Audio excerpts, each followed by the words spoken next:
Hello everyone, today we will talk about how to fix or how to solve the problem of rotate.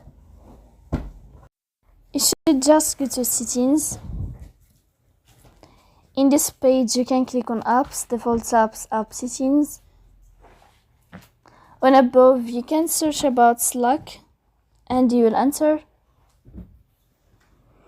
Then you can click on first app and you can click OK.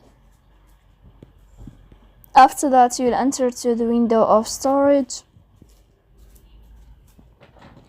Then you can click clear cache. Don't click clear data because that can cause you errors or can delete your account.